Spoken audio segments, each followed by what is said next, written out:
हाय, मी अमित जयसिंग तेजम पुन्हा एकदा तुमचं स्वागत करतो माझ्या यूट्यूबच्या चॅनलवर आठवणीतल्या आठवणींमध्ये. पहिला जो व्हिडिओ पाहिला तो डोंबिवली ते गणपती पुढे होता. आता आम्ही निघालोय, आम्ही म्हणजे मी स्वतः एकटाच, सोलो रायडिंग आहे.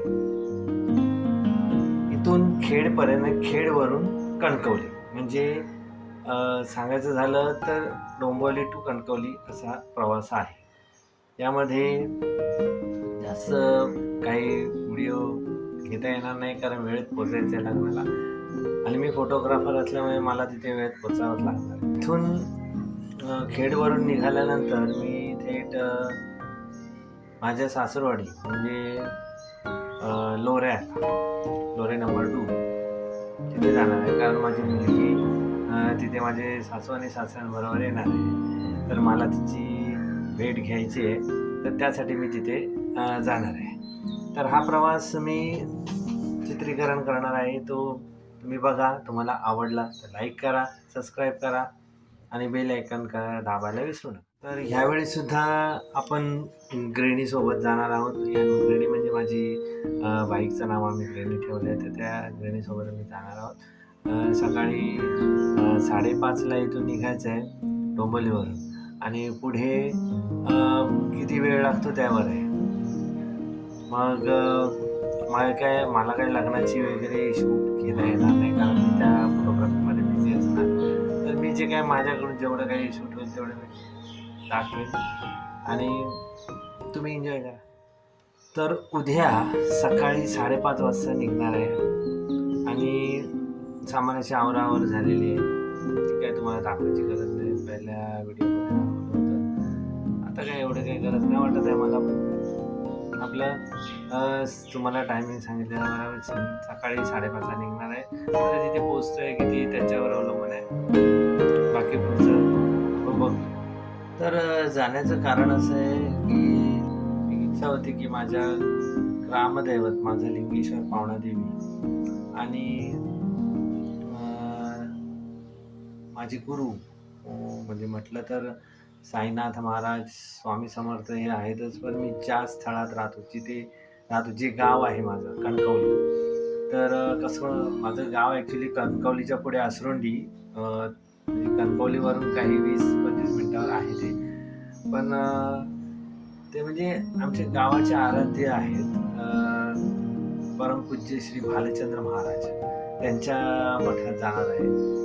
आता तिथे चित्रीकरण देणार आहेत की नाही ते माहीत नाही, पण मी तिथे पहिलं जाऊन त्याच्यानंतर माझ्या गावी म्हणजे माझ्या ग्रामदेवताला, म्हणजे माझ्या लिंगेश्वराच्या देवळात आणि माझ्या पाहुण्याच्या देवळात मला तिथे जायचं आहे. आणि तिथून पुढे माझ्या सासरवाडीचा देव म्हणजे गांगो चाळा, तिथे मला त्या देवळात सुद्धा जायचं आहे, त्या देवाची सुद्धा भेट घ्यायची. तर हे असं काही प्लॅन आता कार्यसिद्धीस पाडूया आणि उद्या भेट. तर आता 5:39 झाले, थोडासा उशीर झाला आहे. आता निघूया. आपली गृहिणी आपल्यासाठी तयार आहे निघायला. लिंगेश्वर पावणादेवी माझं नाव, तुझ्या भावनेच्या नावाने चांगलं हिंदीवर जेव्हा माझ्या ब्राह्मण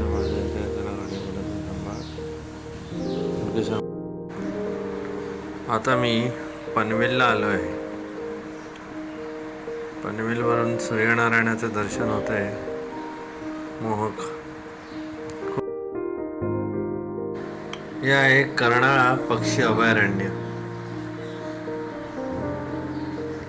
बाहेरून एवढं सुंदर दिसतं, तर आतमध्ये जाऊन किती सुंदर असेल.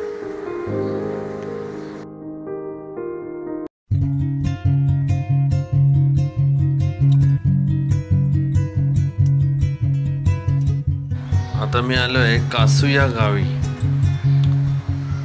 छोटंसं गाव आहे.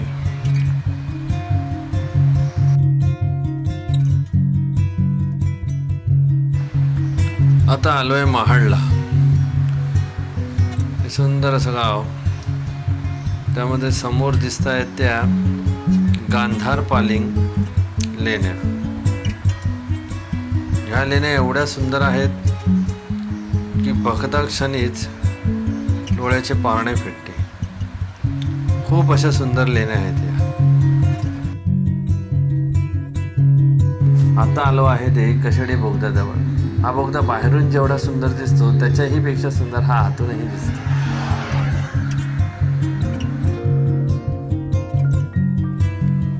आतमध्ये एवढं शांत आणि थंड वाटतं. एवढं थंड वातावरण पहिल्यांदाच अनुभव होतो. तर हा आहे भोसले घाट.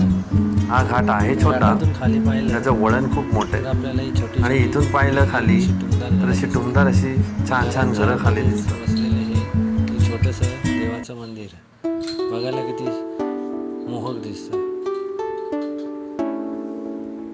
किती सुंदर असा निसर्ग पसरलेला आहे, पाहू शकता तुम्ही. इकडे आणि हे समोर दिसतंय ते आपल्या भोसले घाटाचं सुंदर असं मोठं वळण.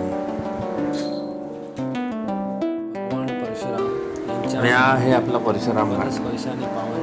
इथून जे निसर्गाचं सौंदर्य दिसतं ते डोळ्यात साठवण्यासारखं असतं. हा लांबवर पसरलेला आहे. त्याबरोबर ही समोर दिसते ते आपली, आणि ही आहे आपली ग्रेडी घाटाची. सर्व प्रवासात आपल्याला छान एक मोठी त्याची साथ असते. आता आपण थेट भेटूया ते गणपतीपुळे. माझ्या उजव्या बाजूला बघता आहेत ते भगवान परशुरामांचं मंदिर. इथून असं वर जाऊन आपण भगवान परशुरामांच्या मंदिरात जाऊ शकतो. सुंदर असं मंदिर आहे. वेळेअभावी मी जाऊ नाही शकलो. आता आपण आलो आहोत संगमेश्वरला. हा मेंढ्यांचा कळप बघून मला माझे लहानपणीचे दिवस आठवले. लहानपणी धनगरवाड्यात सुद्धा अशा मेंढ्या पाहिलेल्या होत्या. हा आहे संगमेश्वराचा खाऊचा पॉईंट. इथे मी नाश्ता केला आणि पुढचा प्रवास करत राहिलो. ही आहे ग्रेडी, ती मला बरोबरी साथ देत होती.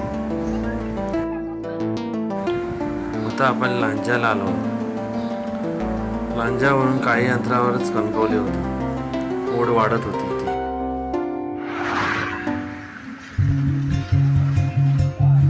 आता मी वैभववाडीला आलो आहे.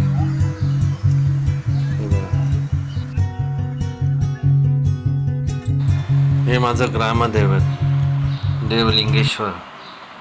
पावणादेवीचं शूट करू शकलो नाही, दिलगिरी व्यक्त करतो.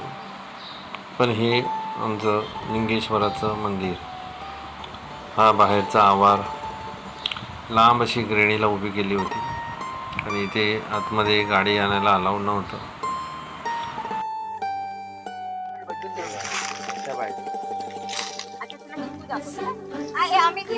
आगे काढ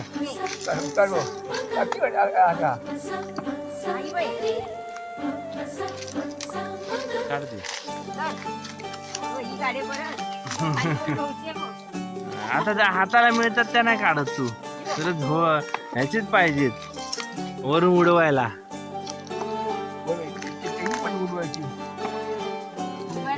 ते कला लागते ती बरोबर. त्याच्यात घुसून पटकन नाही करायचे. हे बघ चिकू बाई, चिकू आहे. हे चिकू, हे बघ सगळी फळांची झाड आहेत. हे छोटे छोटे तू खातेस ना चिकू. हे बघ वरती, ते बघ वरती.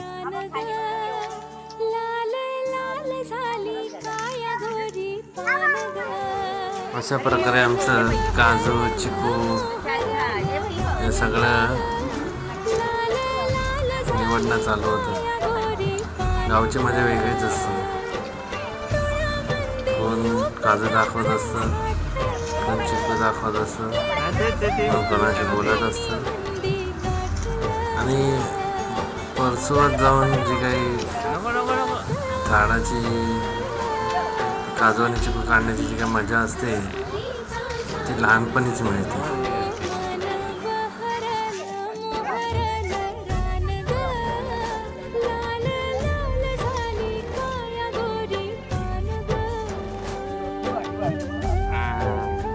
अशी टेक्निक असते.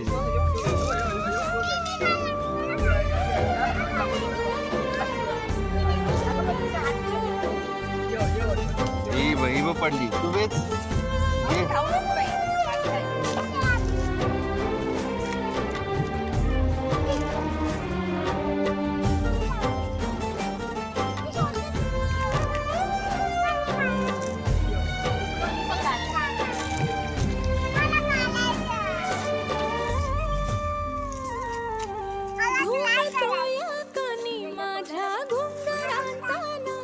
तर माझा हा मुंबई ते कणकवलीचा प्रवास कसा वाटला कमेंट्स करून सांगा आणि सबस्क्राईब करायला विसरू नका.